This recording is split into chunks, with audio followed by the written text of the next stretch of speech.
i-derive na po natin ang mga formula sa singly reinforced rectangular beam na yun, singly nga. Okay? Paano natin kunin? I-drawing natin yung stress and strain diagram.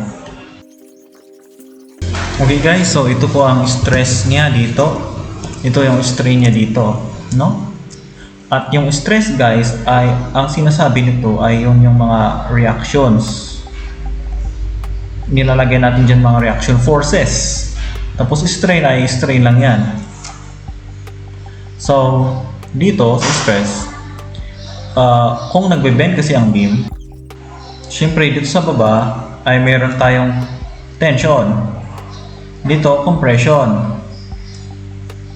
And mahina ang concrete sa tension. Mahina sila sa tension.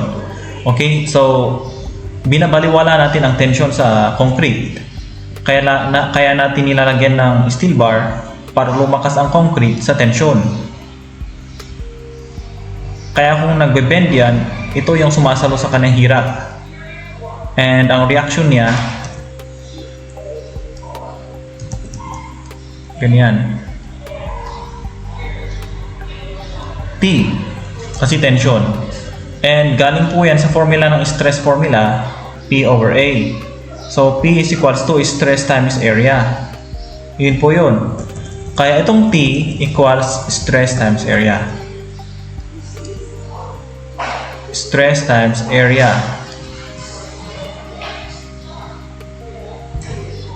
Okay? Tapos, okay. Yan ang sumasalo, yan ang reaction. Hindi na natin isasama yung concrete dito as a tension na taga-resist ng tension. Kasi babaliwalain natin siya. Parang imagine natin wala siya. Walang ambag. Parang wala siya sa group. Okay?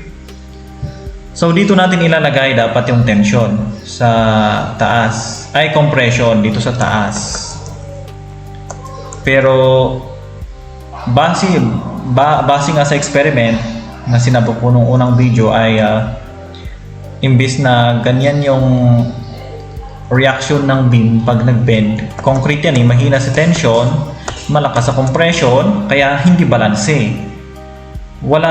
Alisin na lang natin yung uniformly distributed load na dito. Dito na lang natin ilagay, pero hindi din siya uniform dito. Sa experiment daw, curve siya. And para lang maging simple ang buhay, ginawa nilang rectangular.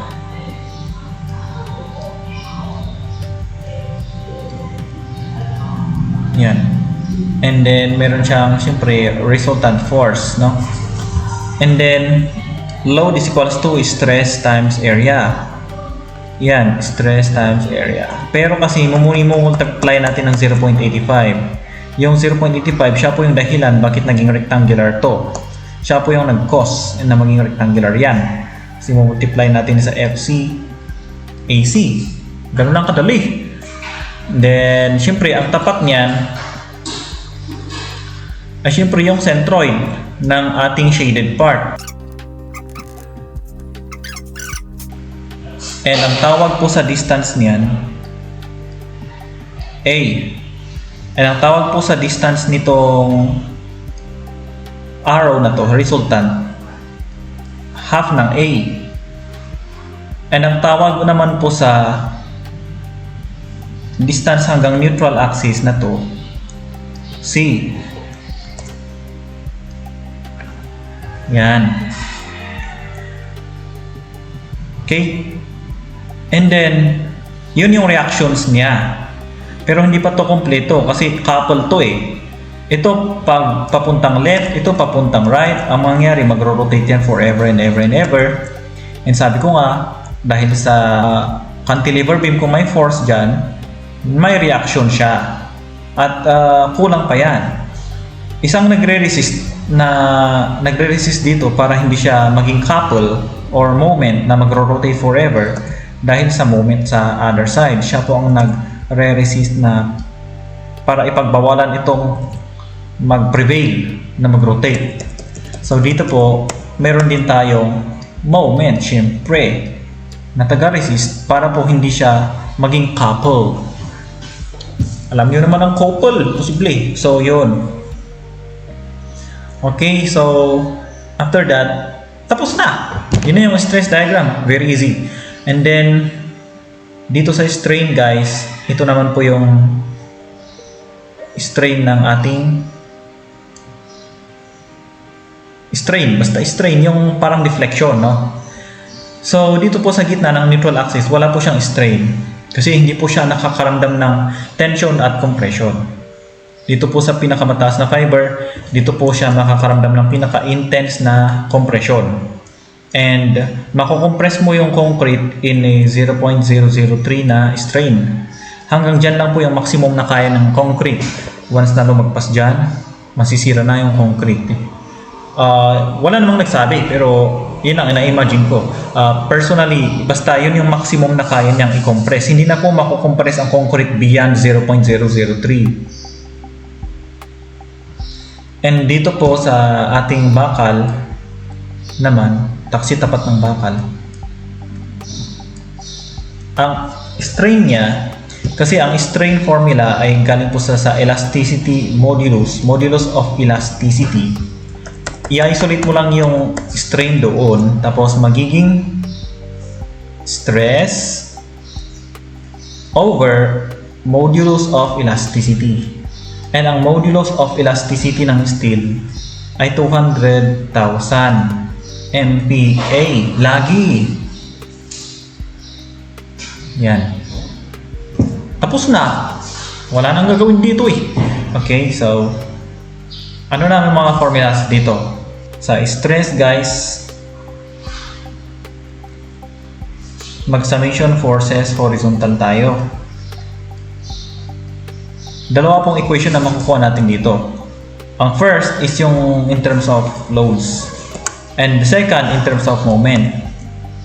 So first, yan, summation forces horizontal. Makukuha natin yung P minus CC equals 0 or T equals CC. And yung T ay Fs, As,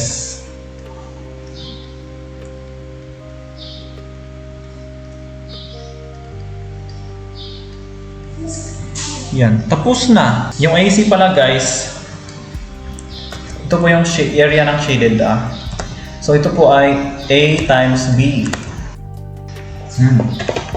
Tapos, yung sa summation moment naman, saan ulit tayo mag-summation moment? Anywhere. Pwede. Pwedeng dito, pwedeng dito, pwedeng dito, pwedeng dito, pwedeng dito, pwedeng dito. Pero gusto natin ma-simplify siya. Kaya mag-summation moment tayo at a point kung saan tayo pwede mag-eliminate ng load. So dito, pwede tayong i-eliminate ito para mawala. Para mas simple. Pwede rin dito actually para ma-eliminate natin to. Hindi naman masama yan. Pero popularly, dito po lagi na nag-summation moment para ito po ang mawala. Ito ang ma-retain. So dito po tayo mag-summation moment. Okay, summation moment at the point. Mn, clockwise yan. Minus CC times ano yung moment arm niya, D minus A half. Okay? Tapos na. Yun lang. So, Mn equals shortcut, substitute 0.85 FC AC D minus A half. Yan. Nag-formula. Tapos na yung dalawang equation dyan. Sa strain naman guys, strain, for strain, ang gagawin mo, ratio and proportion lang yan. Mas madali ito. Kaya, ito, horizontal over vertical equals horizontal over vertical. And then, ang mangyayari dyan, once na pag-multiply mo yan, magiging. Tapos yung ES natin ay 200,000. And so, yung FS natin ay 200,000 times 0.003, 600. Tapos, yan. Tapos na. Nakuha na natin yung tatlong equation. Yan lang kailangan natin. Next.